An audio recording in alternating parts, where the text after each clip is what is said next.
Hello, this is Dr. Grande. Today I will analyze the case of Rashad Jamal White. First, I will look at the background of this case, including the timeline of the crimes and incidents, then move to my analysis.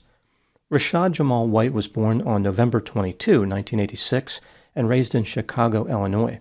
He often went by the name Rashad Jamal, so he did not use his last name, White. Rashad moved to Atlanta, Georgia, to pursue a musical career. Using the name Jada D, he released what he referred to as music, but did not achieve any notable level of success. In 2017, he became romantically involved with a woman named Darshell. The couple moved in together and had a son. Darshell's daughter from a prior relationship also lived with them. In 2020, Rashad established a spiritual, ideological, and racist movement called the University of Cosmic Intelligence, or UCI. The name is curious because it was not a university and did not possess anything even resembling intelligence. It was essentially an unaccredited institution offering advanced degrees in being wrong.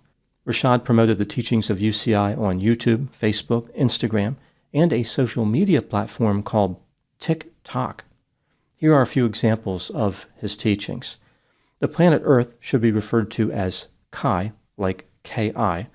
Rashad was a god. Black and Latino people were gods.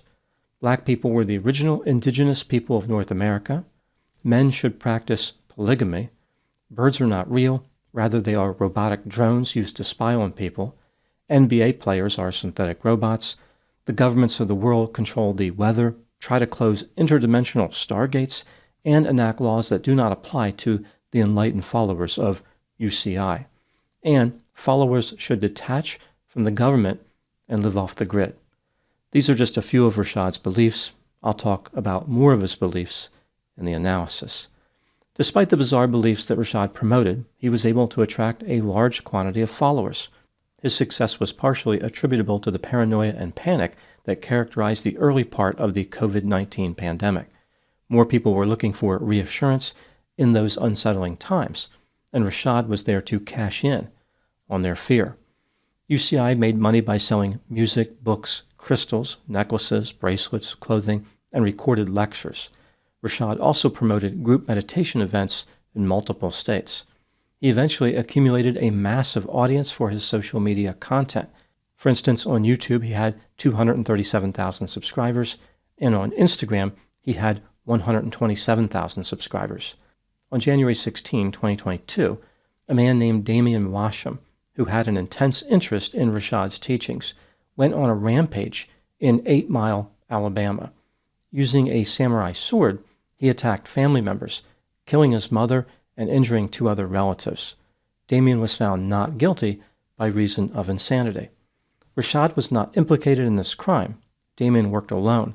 However, Damian did appear to be obsessed with Rashad and the bizarre beliefs of UCI.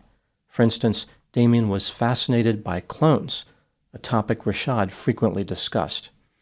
On August 14, 2022, 2 women, Yasmin Hyder and Crystal Pinkins, were involved in a murder in the Talladega National Forest in Alabama.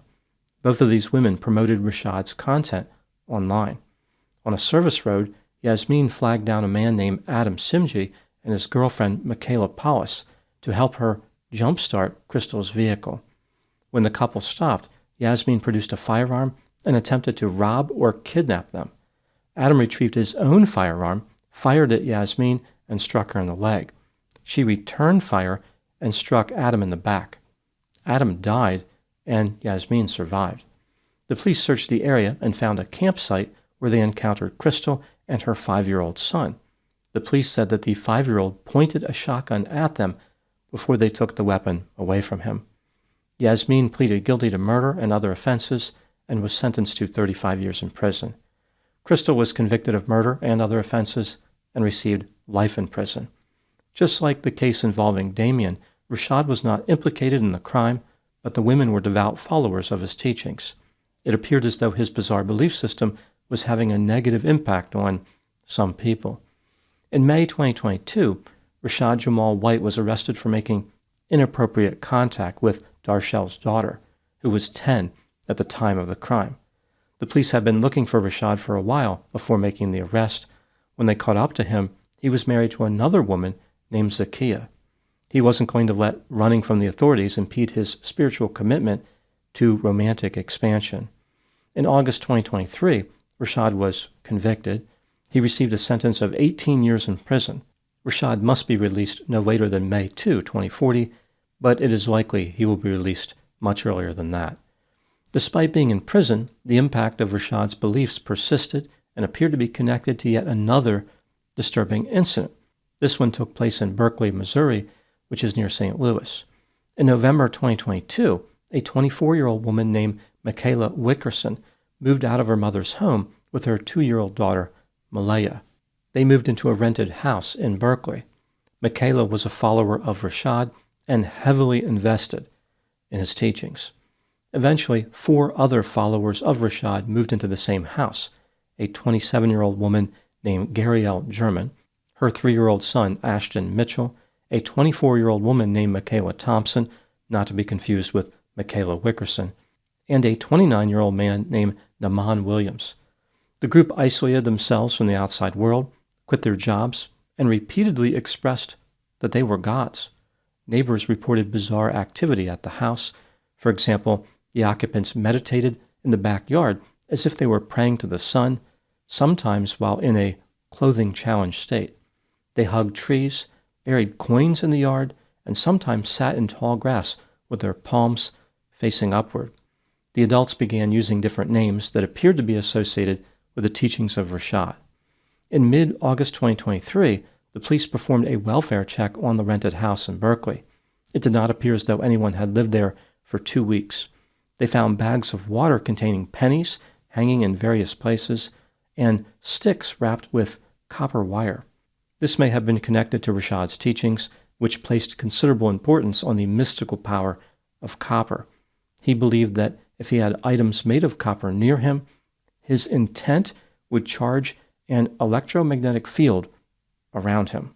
The police learned that these 6 individuals who had lived in the rented house were captured by video surveillance on August 6, 2023, at a store in a nearby town. They were last seen at a motel on August 13. Since that time, there has been no trace of any of them. They stopped using their cell phones, social media accounts, and bank accounts. The police believe the adults left voluntarily in an effort to follow Rashad's teachings about abandoning society and living off the grid. Rashad denied knowing the missing people personally and was never charged in connection with their disappearance. At the time I am making this video, the group of 6 is still missing, and there are serious concerns about the welfare of the 2 children. Now moving to my analysis. Rashad Jamal White spent a lot of time and energy constructing his unusual belief system. Here are several examples of what he believed.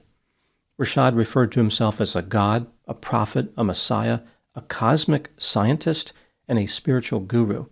He had been sent to Earth, which he referred to as Kai, to raise the planet's frequency. Black and Latino people were gods. White people, by contrast, were unnatural beings or parasitic invaders. Black and Latino people were carbonated beings. Apparently, Rashad meant carbon-based beings, but he repeatedly used the word carbonated, which means infused with carbon dioxide. People should isolate themselves from anyone who opposed their awakening. Family members who rejected the movement could be dismissed as spiritually inferior. Polygamy was essential or spiritually appropriate for men. Men could be prevented from spiritually advancing if they maintained conventional monogamous relationships. The government had no legitimate authority over spiritually awakened beings. People should stop relying on conventional employment, identification, and financial institutions. Living off the grid was recommended and represented part of what Rashad called the mass awakening. The government controlled or modified the weather. Conventional explanations for weather were false. Winter was not a genuine natural season. Humans did not actually need to breathe oxygen to survive. Birds were robotic government surveillance devices. Smurfs were intelligent elemental beings. Leprechauns, fairies, trolls, and gnomes were real. Ancient Sumerian stories described literal beings and events rather than mythology. Prominent entertainers, athletes, and other public figures had been replaced by clones. For example, Rashad believed that several rappers had been replaced and that NBA players were synthetic robots. Rashad claimed that Kanye West was a clone. A change in a celebrity's appearance or personality could indicate that the person had been replaced. The government had a clone available for just about everyone. Copper possessed unusual spiritual and electromagnetic powers, and crystals could alter spiritual frequencies. Essentially, Rashad's doctrine combined elements of the sovereign citizen movement, New Age spirituality, Black nationalist ideology, Sumerian mythology, anti-government conspiracy theories, and rarely seen Smurf-based spirituality. Many sovereign citizen conspiracy theorists badly neglect the critical role of Smurfs, but not Rashad. This brings me to the question, what do I think happened in this case? This is just a theory, my opinion. Rashad Jamal White is self-centered, impulsive, reckless, disorganized, nefarious, shallow, arrogant, pretentious, grandiose, incoherent, has what appear to be delusional beliefs, has a sense of entitlement, and is exceedingly creepy. At some point, he developed a bizarre belief system that he referred to as the University of Cosmic Intelligence. The doctrine of UCI is composed of nothing more than his inconsistent and nonsensical ramblings. Someone behaving like Rashad would be immediately dismissed as having problems with reality testing, which is what many people believed about him. They viewed him as a disturbed individual who was suffering from mental health difficulties and extreme arrogance. His bizarre message, however, did resonate with a fair number of people. They did not believe he had mental health symptoms. Rather, they believed he was a god. They were inspired by his message about how they were gods too. Many spiritual gurus grab all the power for themselves in the belief systems they invent, but Rashad was different. With him, the power and prestige were shared with other people. He pioneered a multi-deity platform. Rashad took the sovereign citizen ideology to the next level by appointing everybody as a god. Being a deity ranks higher than simply being independent of a government. Rashad really put the sovereign in sovereign citizen. Spiritual gurus like Rashad appeal to and activate narcissistic characteristics in their followers. People who possess grandiosity and pretentiousness are more vulnerable to this type of message. Rashad used these characteristics to recruit them, essentially unlocking their inner narcissism and deploying it to expand his social media empire. He was telling people messages that fed a belief of superiority. For example, you are a deity, you do not have to follow the rules of society, and you have a magnificent destiny. Weaponizing narcissism is not uncommon for spiritual gurus, but Rashad also prominently included race in his belief system. This is what really made him different. Most spiritual gurus have a message of trying to save people who are not enlightened. Rashad had a message of racism and hatred. He told his followers that white people were inferior. If a potential follower who was racist heard this message, they might now believe that they have a way to express their racism in an accepting environment. They could now release the hatred that was deep within them. This explains why several of Rashad's followers were both narcissistic and racist. He appealed to and activated both characteristics. This is exactly what he was trying to do. His audience was small, but once he converted them to his beliefs, they were loyal. Over time, Rashad started promoting increasingly violent rhetoric. He may have inspired several acts of violence, even though he was not directly involved. As far as the group of 6 people missing from Missouri, they are probably trying to live off the grid in accordance with Rashad's message. The 4 adults in the group may be waiting for the day when they can rise up and take their place among the gods. By that point, they will be fully awakened, spiritually charged, and sufficiently carbonated. Those are my thoughts in the case of Rashad Jamal White. Thank you so much for watching. I'll talk to you soon.